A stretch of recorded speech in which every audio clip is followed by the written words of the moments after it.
1 aos Coríntios, capítulo 15, versículos 1 a 4.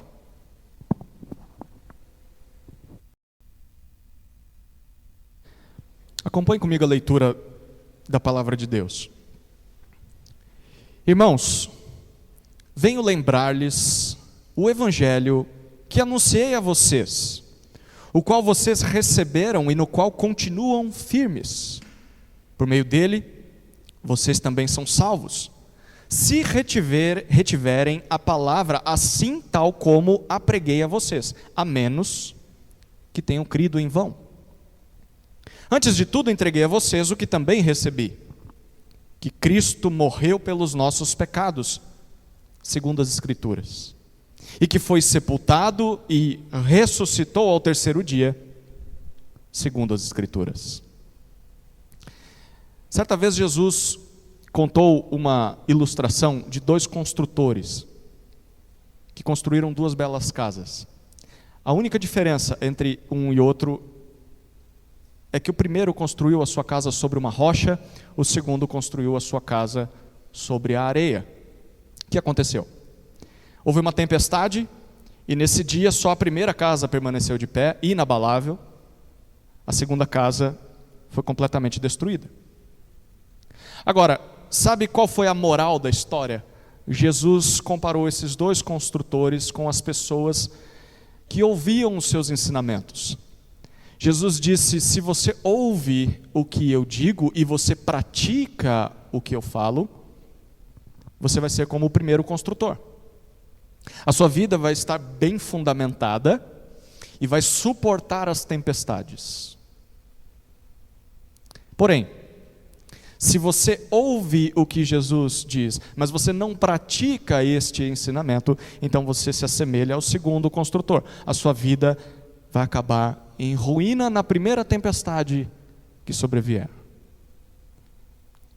Muitos podem achar isso bobagem, mas fundamentos importam.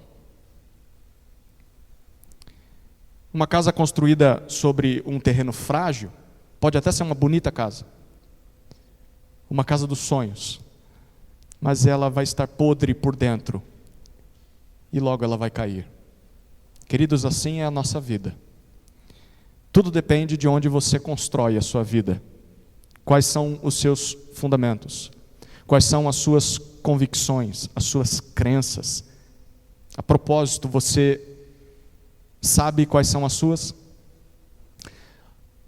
Sobre o que você tem construído a sua vida?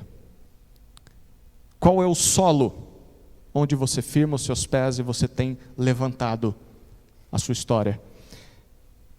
1 Coríntios fala sobre isso. Essa carta aqui é uma carta que foi escrita com o propósito de orientar a vida de uma comunidade que era cristã, mas que estava em uma cidade completamente pagã. Como nós, os coríntios tinham um duplo desafio. Eles tinham uma influência externa, então quando eles saíam para trabalhar, lidar com seus vizinhos, com os estudos, as pessoas ao redor, eles viam muita imoralidade, eles viam muita idolatria, muita perversidade. Esse era o desafio externo, mas eles também tinham um segundo desafio, que era o desafio interno. Vez ou outra, o seu coração pecaminoso queria fazer com que eles voltassem para a velha vida de pecado. Então era uma luta. Por isso o apóstolo Paulo está escrevendo essa carta para orientar a igreja de Corinto sobre vários assuntos. Problemas que havia com a liderança, conflito e divisão entre os irmãos, imoralidade, problemas no casamento, tinha problema na ceia, tinha problema no culto. Até que ele chega no capítulo 15, e no capítulo 15 nós vemos o último desses tópicos, e o problema aqui é o problema da ressurreição. Como assim? Bom, havia algumas pessoas dentro da comunidade em Corinto disseminando um falso ensino, uma heresia. Olha o versículo 12 desse capítulo, 1 Coríntios 15, 12. Ora, se o que se prega é que Cristo ressuscitou dentre os mortos, como alguns de vocês afirmam que não há ressurreição de mortos? Agora um pouco mais à frente no capítulo, versículo 33 e versículo 34. Versículo 33. Não se enganem, as más companhias corrompem os bons costumes. Voltem à sobriedade como convém e não pequem, porque alguns ainda não têm conhecimento de Deus. Digo isto para a vergonha de vocês, perdão.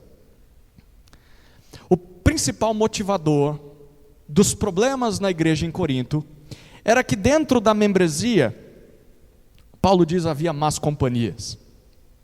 Pessoas que estavam corrompendo os bons costumes daqueles crentes por estarem afirmando que a ressurreição dentre os mortos era um mito. E isso estava causando muito estrago na igreja em Corinto. Segundo essas pessoas, tudo que nós temos é apenas essa vida, nada além dessa vida. Depois da morte não há céu, não há inferno, não há juízo, muito menos recompensa. É só isso que você tem. É muito parecido com o que muitas pessoas dizem hoje em dia, né? É só isso aqui. Como é que Paulo responde isso? Paulo faz uma exposição detalhada do significado da ressurreição de Jesus para aqueles crentes. Esse é o capítulo em que você tem a lista mais completa, ou a explicação mais completa do Novo Testamento a respeito da ressurreição de Cristo. O que isso significa teologicamente, o que isso significa para a nossa vida. Segundo Paulo, a ressurreição de Cristo é o coração da fé cristã, é o cerne da fé cristã. A ressurreição é o ponto principal do Evangelho, é o fundamento onde os cristãos devem construir as suas vidas. Esses 4 versículos que nós lemos no início, eles podem ser resumidos da seguinte maneira: nós precisamos ser lembrados da mensagem que nos salva dos pecados, que é o Evangelho do Cristo que foi morto e ressuscitado.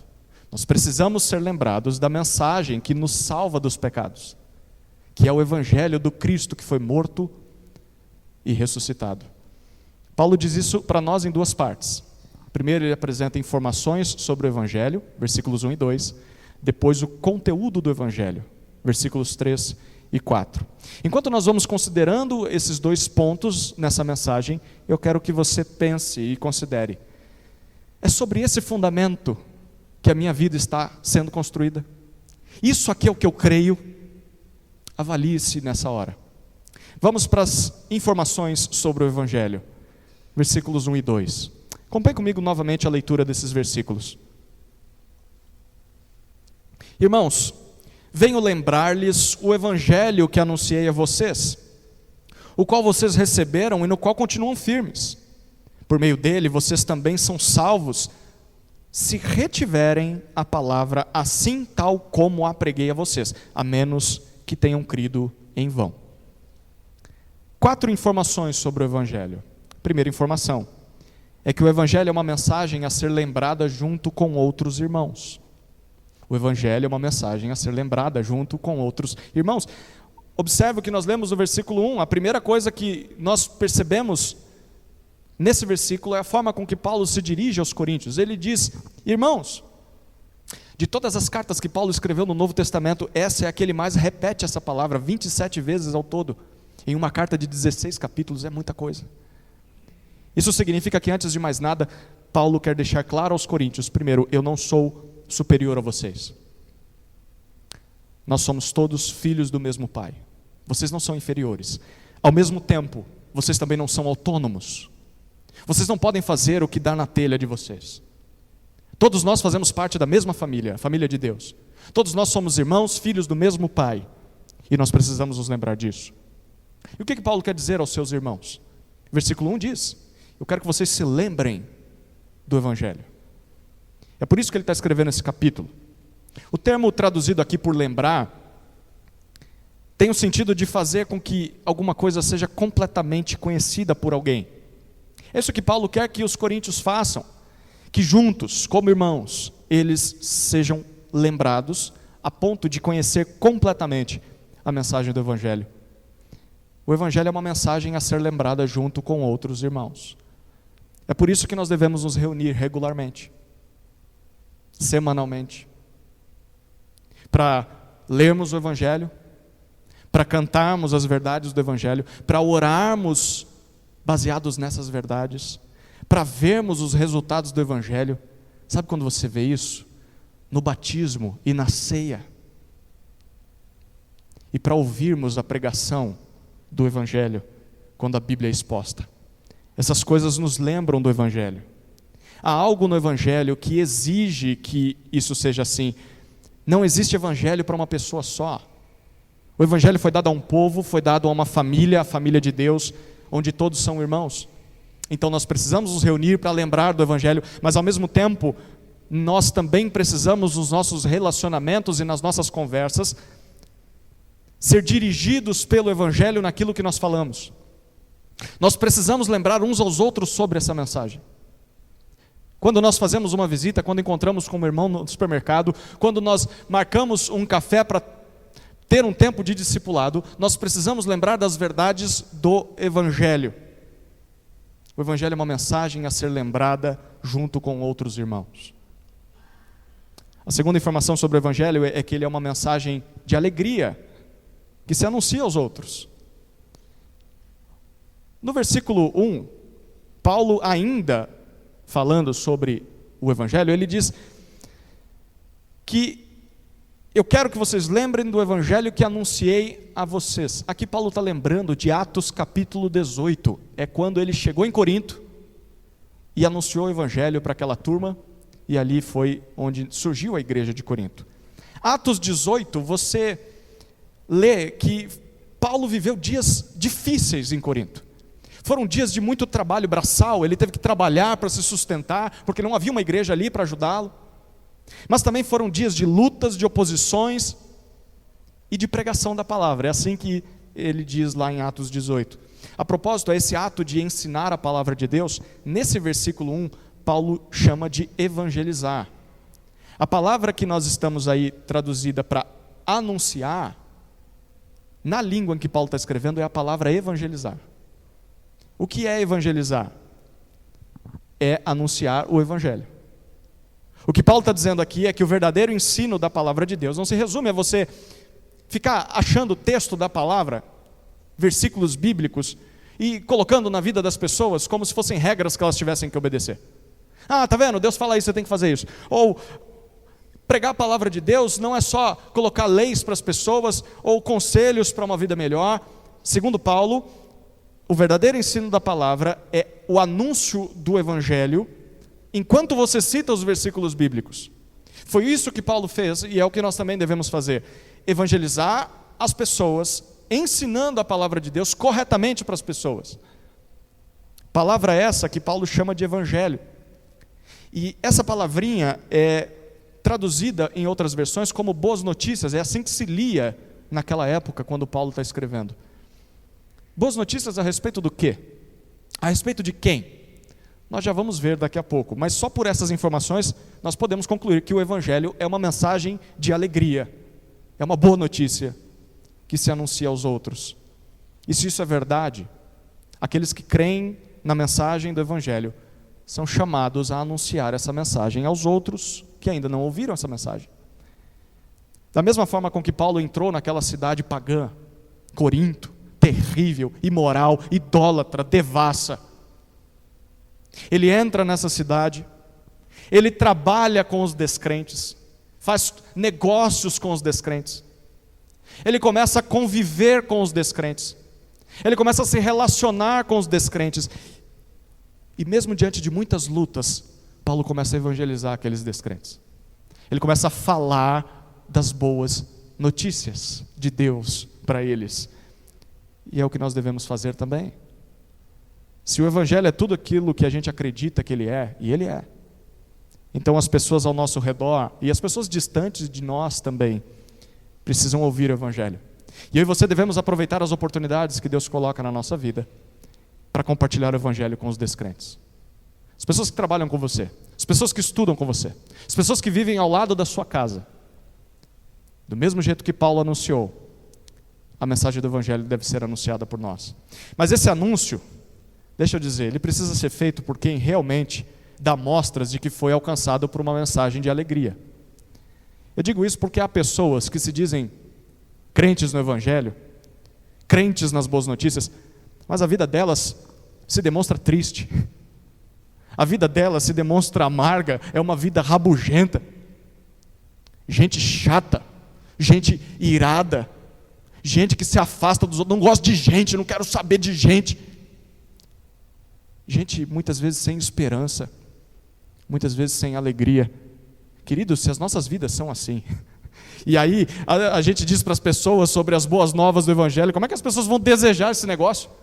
Mas essa mensagem de alegria te deixa desse jeito, e eu não quero isso. O Evangelho é uma mensagem de alegria que se anuncia aos outros. A terceira informação sobre o Evangelho, ainda está no versículo 1, é que é uma mensagem que deve ser recebida com perseverança. A mensagem do Evangelho é uma mensagem que deve ser recebida com perseverança. Nós lemos no versículo 1 que Paulo evangelizou os coríntios durante 2 anos, diz Atos 18. Ele deve ter falado muita coisa a respeito do Evangelho nesse tempo. Mas como é que eles reagiram a essa pregação da palavra? No versículo 1, Paulo apresenta para nós 2 reações. Primeiro, eles receberam o Evangelho. Ele diz: irmãos, venho lembrar-lhes o Evangelho que anunciei a vocês, o qual vocês receberam. Receber tem o sentido de não só ouvir uma coisa, mas de aceitar aquilo como algo verdadeiro. Receber significa não rejeitar o que é dito, mas tomar aquelas palavras para você. Isso é para mim, eu preciso desse negócio. Foi isso que os coríntios fizeram quando Paulo evangelizou eles. Eles receberam as palavras de Paulo de uma vez por todas. É assim que o Evangelho deve ser tratado quando é anunciado às pessoas. Se as pessoas não recebem o Evangelho dessa forma, entendendo que aquilo é para elas, na verdade elas nunca vão desfrutar dos privilégios que o Evangelho oferece. Ela nunca vai realmente ver o Evangelho como uma boa notícia. Ela vai ver como um discurso de religioso, porque ela não tomou para si essas verdades. Hoje em dia há muitos, até dentro da igreja, que ouviram e sabem o Evangelho. Se você pedir para eles, eles conseguem descrever para você o que é o Evangelho, mas que nunca o receberam de verdade, nunca o trouxeram para si, nunca colocaram isso como a base da sua vida. O Evangelho é uma mensagem que deve ser recebida, aceita como verdadeira. Se isso não acontecer, essa mensagem não vai fazer efeito na vida das pessoas e nem na nossa vida. Mas em segundo lugar, Paulo diz que a segunda reação deles foi: vocês receberam, o qual vocês receberam e no qual continuam firmes. A segunda reação dos coríntios ao ouvir o Evangelho foi que eles continuaram firmes no Evangelho. A Almeida atualizada, a ARA, ela traduz essa expressão aqui, no qual continuam firmes, como talvez na sua Bíblia esteja assim: no qual ainda perseverais. Alguém tem essa versão? No qual ainda perseverais. Na verdade, a ideia de perseverança traduz bem o que Paulo está querendo dizer aqui. Qual que é o indício? Qual que é a marca de que alguém de fato recebeu o Evangelho, tomou essas verdades para si? Paulo está dizendo aqui: essa pessoa vai continuar firme na mensagem do Evangelho. Vai continuar agarrada a essa mensagem, abraçada a essa mensagem, não vai largá-la. Em outras palavras, essa pessoa vai perseverar no Evangelho. Será que a nossa vida é marcada por esse tipo de atitude? Quando as pessoas olham para nós, será que elas veem alguém que sustenta, que mantém a fé no Evangelho ao longo do tempo, mesmo diante das tempestades da vida? Alguém que tem a vida transformada porque não soltou o Evangelho? Ou será que as pessoas, quando olham para nós, apesar de dizermos que somos crentes, evangélicos, elas veem alguém que tomou uma decisão lá atrás, no passado, mas alguém que hoje vive longe do Evangelho, numa vida de pecado? O Evangelho é uma mensagem que deve ser recebida com perseverança. Quem não continua firme no Evangelho, na verdade, nunca recebeu o Evangelho de fato. Isso é verdadeiro para aqueles que estão lá fora da igreja, Se você vai visitar um presídio, se você vai visitar uma casa de recuperação, todo mundo é crente. Se você vai distribuir sopa na rua, todo mundo é crente. Conhece Bíblia, está tudo desviado, mas é crente. Aí você diz, é verdade, nunca receberam o evangelho. Tá bom, mas e nós que estamos aqui dentro de uma igreja, continuamos vindo domingo após domingo aos cultos, ainda estamos agarrados ao evangelho? O evangelho é uma mensagem que deve ser recebida com perseverança. Em quarto lugar, o evangelho é uma mensagem que salva aqueles que creem. Paulo diz isso para nós no versículo 2, o evangelho é uma mensagem que salva aqueles que creem. Paulo evangelizou os coríntios, eles receberam, eles continuaram firmes no evangelho. O que tudo isso significava para eles? No versículo 2, Paulo diz, por meio dele, do evangelho, vocês também são salvos. O que se ganha em receber o evangelho e abraçar o evangelho ao longo da sua vida? Salvação. Uma salvação que estava afetando e transformando toda a vida dos coríntios. Esse é o sentido do verbo que Paulo está usando aqui. Algo que você faz no passado, mas que tem efeitos contínuos na sua vida, pelo resto da vida. Em outras palavras, crer no evangelho faz com que uma pessoa passe a ser salva por Deus, e isso vai começar a mudar a vida dela por completo, desde agora até a eternidade. Isso é verdade a todo aquele que crê no evangelho. Mas, no versículo 2, Paulo ainda diz, é claro, isso é verdade se a pessoa que tiver ouvido o evangelho tenha retido a palavra do evangelho como ela foi pregada. É isso que Paulo diz aos coríntios. Se é que vocês, de fato, retiveram a palavra que eu levei para vocês. Reter traz de novo a ideia de receber, de se agarrar a uma coisa e não deixar ela escapar. Para Paulo é isso que ele queria e esperava que estivesse acontecendo com os coríntios. Que desde quando ele chegou lá, ele anunciou o evangelho, eles receberam essa mensagem e eles não alteraram o conteúdo dessa mensagem. Eles nem tiraram coisas do evangelho para agradar os de fora e nem colocaram coisas no evangelho para formar uma sociedade legalista cheia de regras. Paulo disse, se vocês fizeram uma das duas coisas, tiraram coisas ou colocaram coisas, não posso garantir a salvação de vocês. Caso contrário, a fé de vocês foi em vão. É isso que ele finaliza no versículo 2. A menos que tenham crido em vão, inutilmente. Queridos, o evangelho é uma mensagem que salva aqueles que creem. Essa salvação é algo garantido por Deus. Algo que a pessoa jamais perde. Mas também isso vai afetar a sua vida por completo. Todo aquele que Deus salva, guarde isso, Deus transforma. Todo aquele que Deus salva, Deus transforma a imagem do seu Filho. Pouco a pouco, a cada dia, Deus transforma todo aquele que Ele salva. Portanto, se você tem dúvidas se de fato você é salvo, olhe para esse texto e tenha certeza de que se você creu no Evangelho e você continua agarrado à mensagem do Evangelho até hoje, sim, Deus te salvou. Mas se você diz que creu, mas você vive como alguém que soltou o Evangelho no meio do caminho, alguém que lá atrás agarrou-se a ele, mas aí começou a andar e olhar para outras coisas. Nossa, o dinheiro, a fama, o sucesso, a imoralidade, as drogas, ele foi soltando e ele foi escapando das suas mãos. E agora você olha e você já não tem mais nada do evangelho na mão. Você tem religiosidade, você tem regras, talvez não tem nada.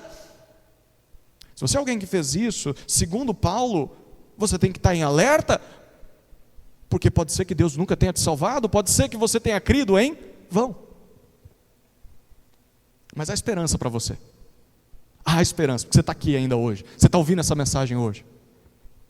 Volte aos primeiros passos. Volte lá onde você deixou cair o evangelho. Ah, foi aqui que eu deixei cair. Agarre-se novamente ao evangelho e leve ele para o resto da tua jornada. Há esperança para você. Mas aqueles que não fazem isso, para aqueles que deixam ele lá atrás, no meio do percurso, e fundamentam a sua vida em qualquer verdade de guru, de coaching, seja lá quem for,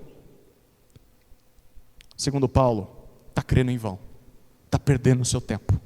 Não seja um destes. O Evangelho é uma mensagem que salva aqueles que creem e que continuam agarrados ao Evangelho. Essas são as 4 informações sobre o Evangelho, a primeira parte da nossa mensagem. O Evangelho é uma mensagem a ser lembrada junto com outros irmãos. O Evangelho é uma mensagem de alegria que se anuncia aos outros. O Evangelho é uma mensagem que deve ser recebida com perseverança. E o Evangelho é uma mensagem que salva aqueles que creem. Todas essas informações nos ensinam que precisamos ser lembrados da mensagem que nos salva dos pecados. Foi isso que Paulo disse até agora. Tá bom, mas que mensagem é essa? Como é que essa mensagem nos salva? Vamos à segunda parte da mensagem, o conteúdo do Evangelho. Olha os versículos 13 e 4.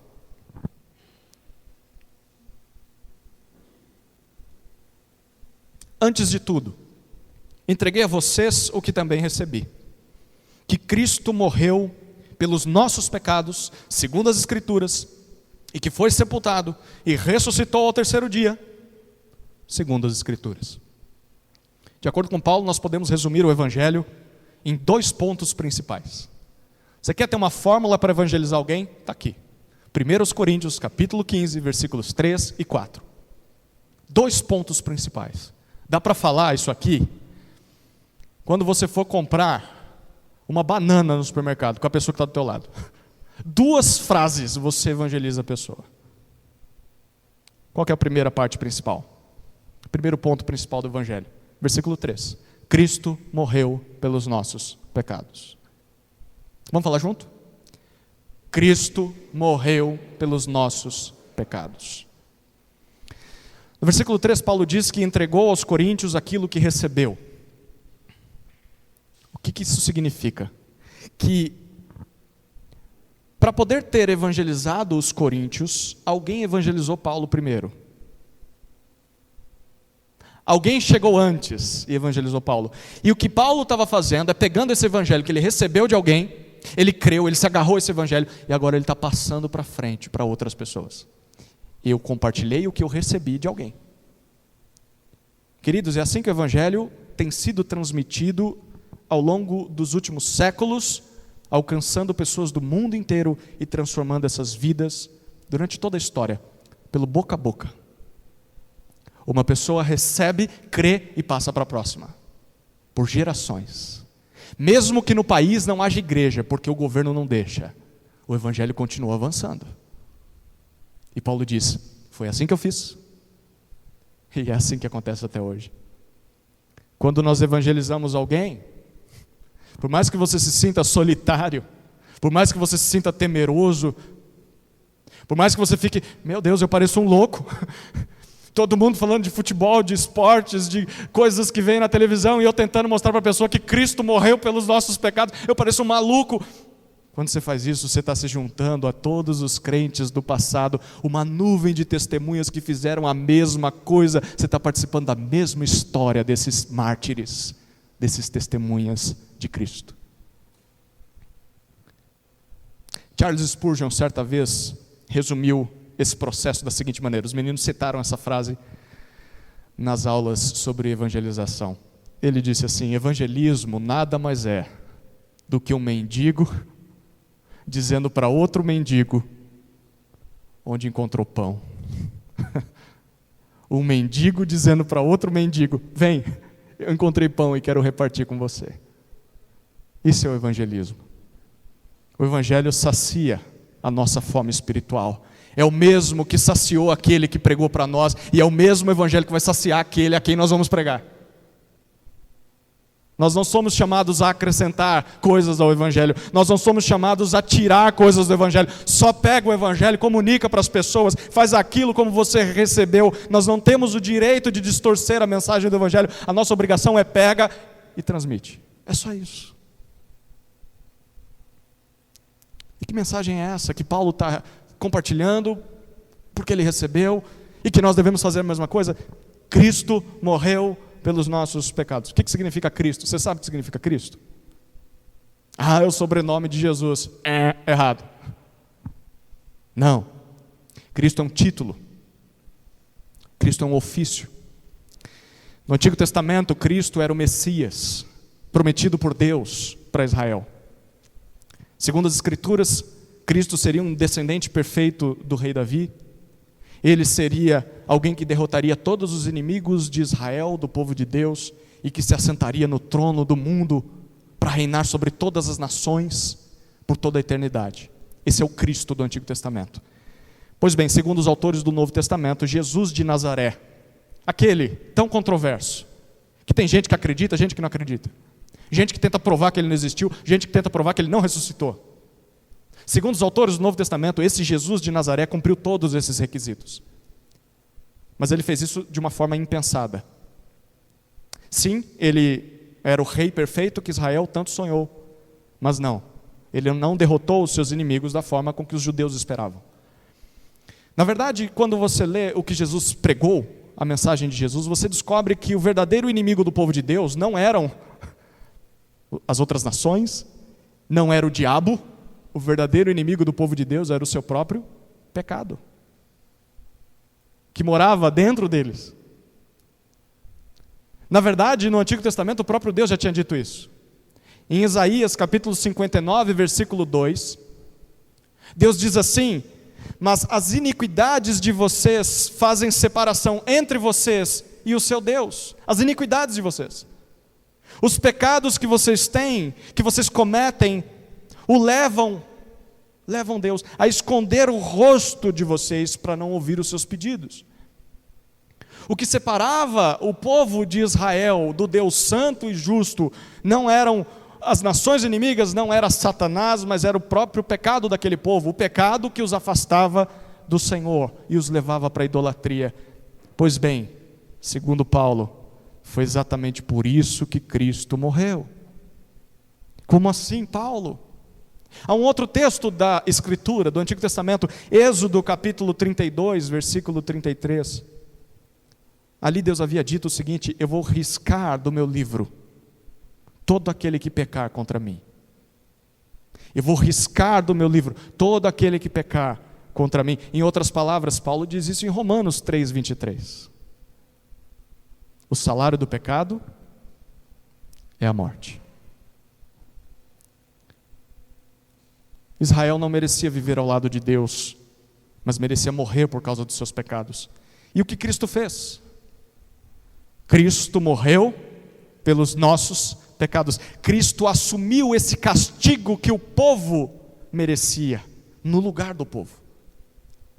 Ou seja, a morte voluntária de Cristo foi um sacrifício definitivo entregue a Deus em favor dos homens pecadores. Jesus morreu a morte que Israel e todos os demais homens de todas as nações mereciam morrer. Por causa do sacrifício de Cristo, todo aquele que crê nessa mensagem, que crê no Evangelho, é visto por Deus como alguém que já pagou pelos seus pecados. A morte de Cristo faz com que Deus considere pecadores que creem no Evangelho como mortos. Já parou para pensar nisso? O Evangelho faz com que Deus olhe para mim e para você e veja alguém morto. Alguém que já pagou a maldição que o pecado trazia sobre si. Parou para pensar nisso? Deus te vê como alguém morto. Não precisa pagar mais. Já pagou. Por causa de Cristo. Cristo morreu pelos nossos pecados. Cristo tomou o nosso lugar naquela cruz. Esse é o primeiro ponto principal do Evangelho. Cristo morreu pelos nossos pecados. Segundo ponto principal, versículo 4. Cristo ressuscitou ao terceiro dia. Vamos falar juntos? Cristo ressuscitou ao terceiro dia. Se alguma vez você já leu alguns dos evangelhos, há 4 na Bíblia, então tente pelo menos ler um se você nunca leu algum. Comece por Marcos. Marcos é o menorzinho, você lê rapidinho, em 2 horas você lê o evangelho todo. Se você já leu algum evangelho do Novo Testamento, você sabe que Jesus foi rejeitado pelos judeus. Então ele era o rei, mas o povo não recebeu aquele rei. Eles não aceitavam o Cristo, o tipo de Cristo que ele era, mas era o tipo de Cristo que Deus planejou. O povo não aceitou. Então o que o povo fez? O povo acabou crucificando Jesus. Jesus então foi morto e Jesus foi sepultado às pressas em uma sexta-feira, porque o sábado era um dia sagrado, principalmente naquela época, que era a época de Páscoa. Por isso ninguém pode fazer nada com o corpo de Jesus no sábado. Mas no domingo, o primeiro dia da semana, algumas mulheres foram até o sepulcro para ungir o corpo de Jesus. para tentar dar uma espécie de velório digno, porque elas não tiveram tempo de fazer isso, tiraram ele da cruz às pressas e colocaram no sepulcro. Pois bem, mas quando elas chegam lá, algo extraordinário acontece. Elas veem, Cristo ressuscitou. Ele não estava mais lá. É isso que Paulo diz no versículo 4, Cristo foi sepultado e ressuscitou ao terceiro dia. Bom, qual o significado disso? Primeiro nós precisamos saber que Paulo aqui ele está usando um tempo verbal específico quando disse que Cristo ressuscitou. Você achou que ia vir para a igreja e que não ia aprender sobre português, né? Mas você vai. Na verdade sobre grego, porque é a língua que Paulo está escrevendo aqui, a gente vai tentar traduzir aqui. Isso é importante. Lembra? O Evangelho é o fundamento onde construímos nossa vida. Então você precisa conhecer essas coisas.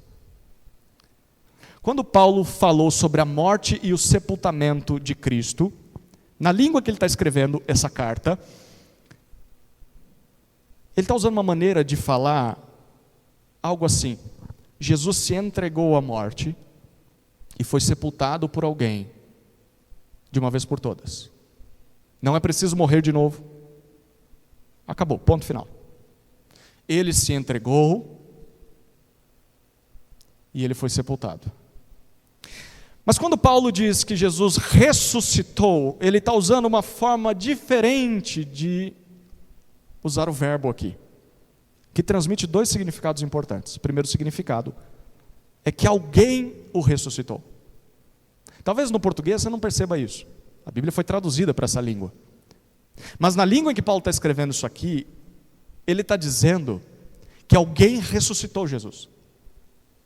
Nos evangelhos, em João capítulo 10, Jesus diz que ele entrega a sua vida, ninguém a tira dele. Gente, se Jesus não tivesse dito, Pai, nas tuas mãos eu entrego o meu espírito, ele estaria pendurado naquela cruz até agora. Ninguém conseguiria matá-lo. Ele entregou a sua vida. Foi isso que Jesus tinha dito nos evangelhos. Mas, para voltar à vida, foi necessário uma força externa para tirá-lo do sepulcro. Porque Jesus estava morto. E o que Paulo está dizendo aqui é que para tirar Jesus das garras da morte, nós sabemos quem foi. Você sabe quem foi que tirou Jesus da morte? Quem foi? Quem é o único poderoso para trazer de volta à vida alguém que morreu? O próprio Deus. Pelo poder do Espírito, Deus o tirou das garras da morte. Esse é o primeiro significado da ideia de que Paulo está usando aqui nessa palavra. O segundo significado é que essa ressurreição produziu efeitos irreversíveis. A ressurreição de Cristo produziu efeitos irreversíveis. A ideia aqui, imagine isso, você já deve ter feito isso.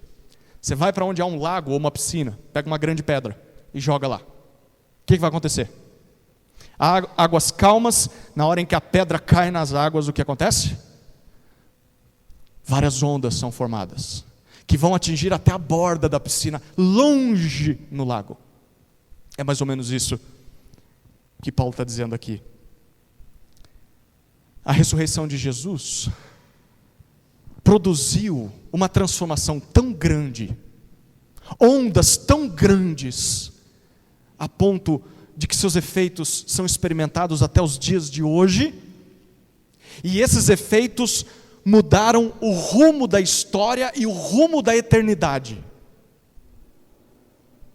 O barquinho da sua vida estava nessas águas, o barquinho da humanidade estava nessas águas, o barquinho da história do mundo e de toda a eternidade estava nas águas. Foi afetado, foi chacoalhado, foi transformado. Que transformação foi essa? O que a ressurreição de Jesus causou, produziu? Como é que isso afeta as nossas vidas? Como é que isso afeta a humanidade? Como é que isso afeta a história? Como é que isso afeta a eternidade? O próprio apóstolo Paulo explica isso nesse capítulo. Acompanhe comigo rapidamente alguns versículos do capítulo 15, versículos 16 a 19.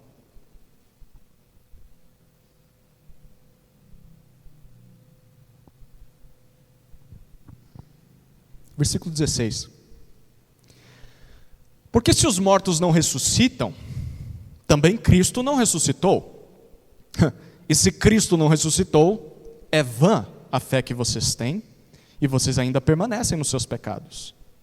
E ainda mais, os que adormeceram em Cristo estão perdidos. Versículo 19: se a nossa esperança em Cristo se limita apenas a esta vida, somos as pessoas mais infelizes deste mundo. Confrontando aquela heresia que foi disseminada dentro de Corinto, de que não havia ressurreição, Paulo afirma: olha, se isso é verdade, se tudo que a gente tem é só essa vida, não há juízo, não há céu, não há inferno, só tem isso aqui, então deixa eu dizer, Cristo também não ressuscitou. E se Cristo não ressuscitou, nós continuamos perdidos. Nós continuamos merecendo a morte. A morte de Jesus, então, não serviu de nada diante de Deus, e ainda merecemos a morte. Então, crer em Jesus se tornou algo vão, algo inútil. E nós somos os mais infelizes do mundo, porque nós passamos a vida lutando contra os nossos pecados, passamos a vida vindo para a igreja, passamos a vida crendo numa mentira. Versículos 20 a 24 agora. Mas, dê graças a Deus pelos mas da Bíblia. Os mas mudam tudo. A palavra mas. Mas, diz Paulo, de fato Cristo ressuscitou dentre os mortos, sendo Ele as primícias dos que dormem. Visto que a morte veio por um homem, também por um homem veio a ressurreição dos mortos. Porque assim como em Adão todos morrem, assim também todos serão vivificados em Cristo, cada um, porém, na sua ordem. Cristo, as primícias, depois os que são de Cristo, na sua vinda. E então virá o fim, quando Ele entregar o reino ao Deus e Pai, quando houver destruído todo o principado, bem como toda a potestade e poder. Sim, Jesus ressuscitou, diz Paulo. E sabe o que isso significa? Significa que Jesus foi o primeiro. Ele usa a palavra primícias. Jesus foi o primeiro a ressuscitar. Se os homens morrem por causa de um só homem, Adão pecou, e por causa disso todos os que são filhos de Adão, todos nós, toda a humanidade, também morrem. Mas ele diz, a volta à vida também é possível por causa de um só homem, Cristo. Ou seja, a ressurreição de Jesus foi, para usar um termo que o pessoal usa hoje em dia, foi o gatilho de Deus, para que aqueles que creem em Jesus também pudessem ressuscitar. Foi o primeiro ato, e tudo isso vai acontecer ao seu tempo. Primeiro Cristo, há 2000 anos atrás, depois aqueles que são de Cristo, quando Cristo voltar. Aí sim, aquela expectativa dos judeus lá atrás, aí sim Paulo diz, nesse dia, todos os inimigos dos homens serão derrotados, e os salvos vão viver ao lado de Deus para sempre. É por isso que a ressurreição de Jesus muda tudo. Um pouco mais à frente, no final do capítulo agora. Versículos 54 até 57.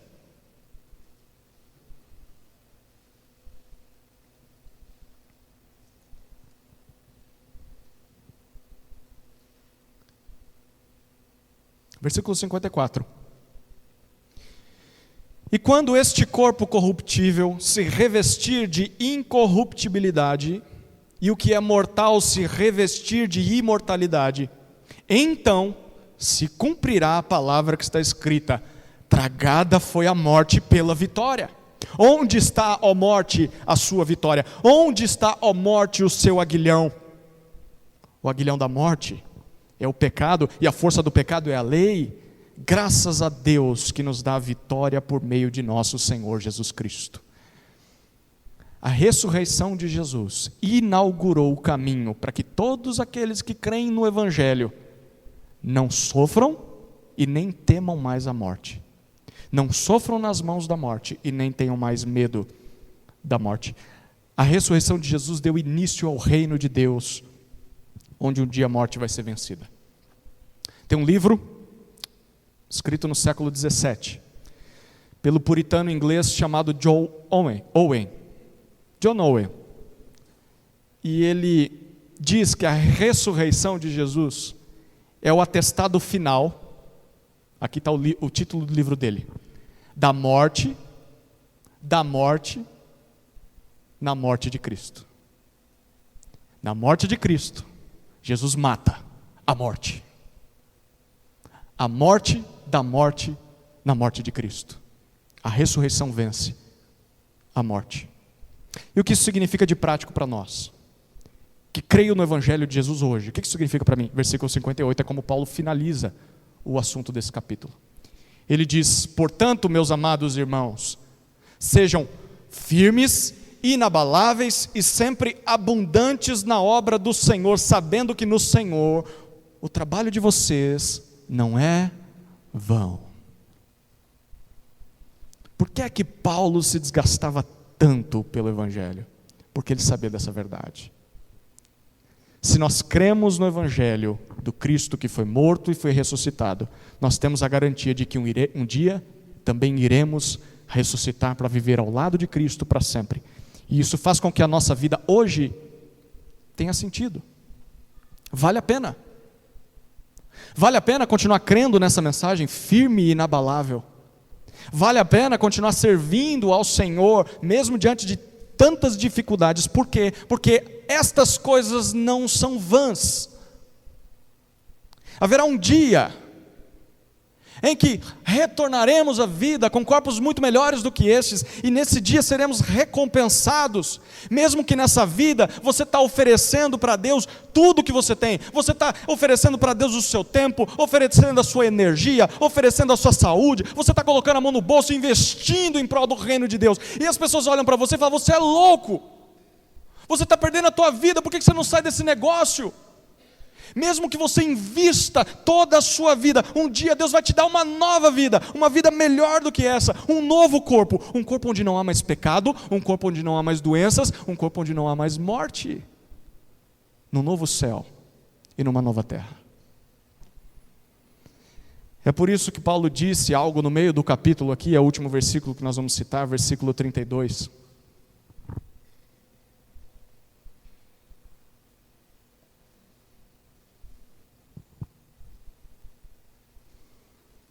Se como homem lutei em Éfeso contra feras, qual foi o meu proveito? Se os mortos não ressuscitam, comamos e bebamos, que amanhã morreremos. Por que é que Paulo se desgastava tanto em prol do Evangelho, a ponto de colocar sua própria vida em risco, como ele coloca aí?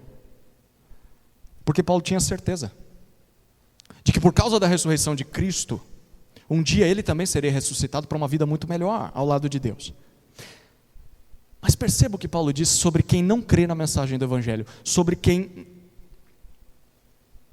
acha que a vida é só isso aqui. Tudo que se tem é o agora.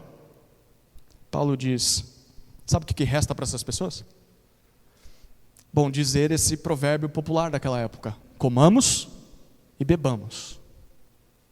Nos deleitemos no pecado, façamos tudo que satisfaz a nossa alma, porque amanhã, sabe o que vai acontecer amanhã? Amanhã é segunda-feira, você vai voltar para o trabalho, você só tem isso na vida. E você vai esperar sexta-feira vir de novo, para o final de semana salvar a sua semana, mas depois é segunda-feira de novo. Suas dores vão continuar aí. As suas lutas vão continuar aí, seus temores, as suas angústias, a sua ansiedade vão continuar aí, e vai chegar um dia que você vai morrer. Então por que você não abandona tudo? Por que você continua trabalhando? Por que você continua fiel à sua esposa, ao seu marido? Por que você continua investindo na vida dos seus filhos? Por que você faz caridade para as pessoas? Se amanhã você vai morrer, e você só tem essa vida. Gente, que vida infeliz! Que vida sem sentido é aquela que se resume apenas às coisas dessa vida? Essas coisas não são capazes de nos satisfazer. E são as coisas que as pessoas estão buscando aí fora. E talvez sejam as coisas que você está buscando aqui dentro. O segundo ponto principal do Evangelho é que Cristo ressuscitou ao terceiro dia. Isso possibilita a nossa ressurreição. Há algo além da segunda-feira. Há algo além do túmulo. É a vida com Cristo por toda a eternidade, se você crê no Evangelho. Amém? Amém. Nós precisamos ser lembrados da mensagem que nos salva dos pecados, que é o Evangelho de Cristo que foi morto e ressuscitado. Você reparou numa frase que Paulo usou duas vezes no versículo 13 e no versículo 4? Segundo as Escrituras, você reparou nisso? O que isso significa? Significa que o Evangelho de Cristo não foi invenção de Paulo, ou não foi invenção de qualquer escritor do Novo Testamento, ou de qualquer pastor da igreja durante os séculos. Deus sempre prometeu o Evangelho, em todo o Antigo Testamento. Então, se o Evangelho é o cumprimento do que Deus disse nas Escrituras, este é o maior motivo para que eu e você creiamos nessa mensagem. Porque quem garante que esse negócio é verdade é Deus. Quem fez com que Jesus viesse a esse mundo e morresse e ressuscitasse para a nossa redenção é Deus. Ele garante tudo o que Ele promete para nós. Então, se Deus disse que nos salvaria do pecado, da morte, só por causa do sacrifício de Cristo, e porque você entrega a sua vida para Ele, você confia nessa mensagem, se Deus disse isso, Ele garante que isso vai acontecer com você. Sim, o Evangelho é a mais pura verdade. Sim, o Evangelho é a única rocha sólida, inabalável, onde a gente pode encontrar salvação, segurança, e a gente se agarra nisso enquanto está num mundo cheio de mentiras, frágeis, passageiras, tão firmes quanto a areia. É por isso que a nossa vida deve ser fundamentada no Evangelho e nada mais. No Evangelho. Por isso, deixa eu dizer para você 4 palavrinhas finais. Se você quer ser bem sucedido como aquele primeiro construtor que construiu a sua casa sobre a rocha, primeiro, creia naquilo que a Bíblia fala a respeito do Evangelho de Cristo. Não adultere essa mensagem. Confie nisso que nós falamos aqui. Segundo, persevere nessa crença. Não abandone essa crença no meio do percurso. As lutas virão. Eu vivo dizendo isso para as pessoas que se convertem. Ai, pastor, meu coração sinto uma paz. A vida agora é só flores. Se prepare, porque agora vai piorar. Sabe o que vai piorar? Porque as pessoas que não amam Jesus não vão gostar da sua transformação. Você vai ter que talvez começar a ser honesto no trabalho. Você foi a vida inteira desonesto, meu. Você vai sofrer. E além da luta externa, tem a luta interna, porque o seu coração vai querer continuar no pecado. Você vai ter que lutar contra você. A vida vai piorar, se prepare.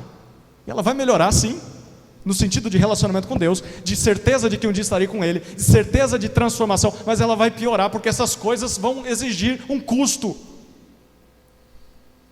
Então persevere na crença do Evangelho. Não acha que é só rosa, não. Vai ter espinho também. Não largue o Evangelho no meio do caminho. Terceira palavra. Lembre-se dessa mensagem junto com outros irmãos. Constantemente faça isso. Você precisa estar junto de outro crente. Para com esse negócio de vir para a igreja uma vez a cada 6 meses. Você precisa ter contato com o crente. Você precisa ser lembrado do Evangelho. Você precisa lembrar o outro do Evangelho. Qual foi a última vez que você falou com alguém sobre o Evangelho? Com crente, não precisa nem falar de descrente, com um irmão que está sentado do teu lado. Qual a última vez? Você precisa estar junto com o povo de Deus para ser lembrado do Evangelho e lembrar as pessoas sobre o Evangelho. Foi por isso que Paulo escreveu a carta aos Coríntios inteira. E última palavra. Anuncie essa mensagem às pessoas que não conhecem ainda, para que elas também possam ser salvas. É a única esperança que elas têm. Sem o Evangelho, comamos e bebamos, que amanhã morreremos. É assim que as pessoas nesse mundo estão. Elas estão sedentas por uma mensagem de esperança. Nós temos essa mensagem. Por que a gente não abre a boca então? Vamos orar para que Deus nos capacite a fazer isso, queridos?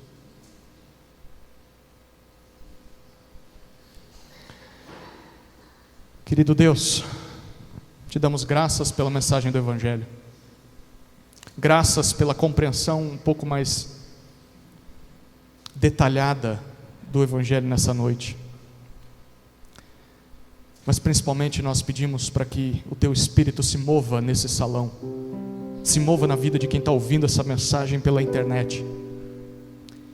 E se essa pessoa que está ouvindo essa palavra ainda não creu no Evangelho como ele foi apresentado nessa noite, que hoje seja um marco na sua vida, que ela creia no Evangelho, que ela se agarre essa mensagem, ciente de que as coisas podem piorar, porque vão ter lutas, mas de que tem uma recompensa garantida para ela: salvação, ressurreição, transformação de vida.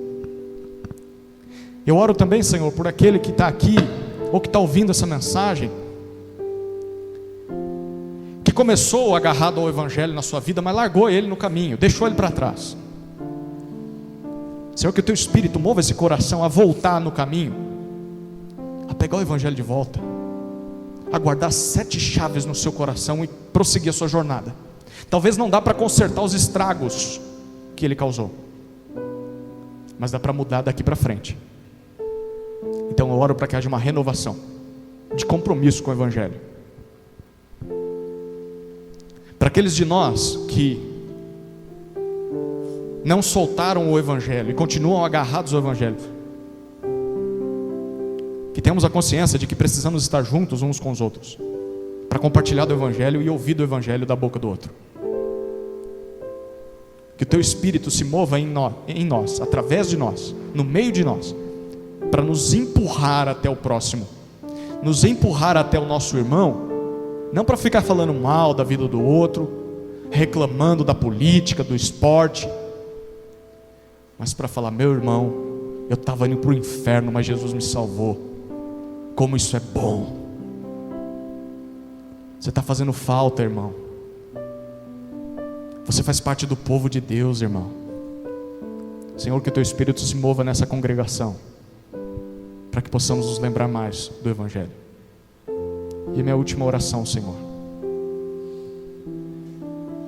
é para que todos aqui tenhamos a consciência de que as pessoas estão perdidas se não têm o Evangelho. Abra situações e oportunidades para que nessa semana, que seja, nós tenhamos a oportunidade de falar com alguém a respeito do Evangelho.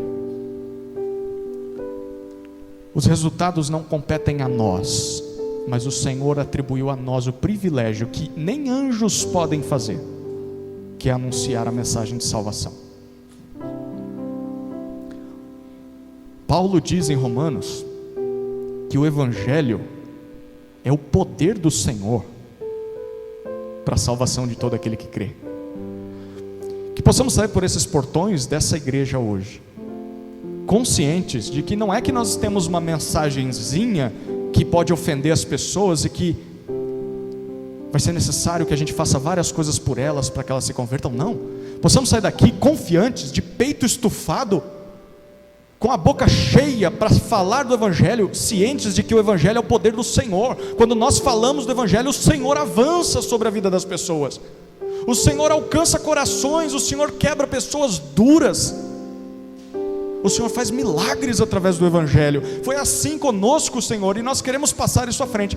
Então abra oportunidades nessa semana e nos dê coragem para falar, que não tenhamos medo. O que as pessoas podem fazer por nós? Podem talvez no máximo cortar relações, dizer que não quer ouvir. Dificilmente alguém nesse país vai nos matar por falarmos do Evangelho para essas pessoas. Então tira de nós essa covardia, esse medo, nos dê coragem e intrepidez de anunciar o Evangelho às pessoas, Senhor, e converta essas pessoas, salve as pessoas, Senhor. Usa a nossa vida para isso. Em nome de Jesus oramos. Amém. Amém.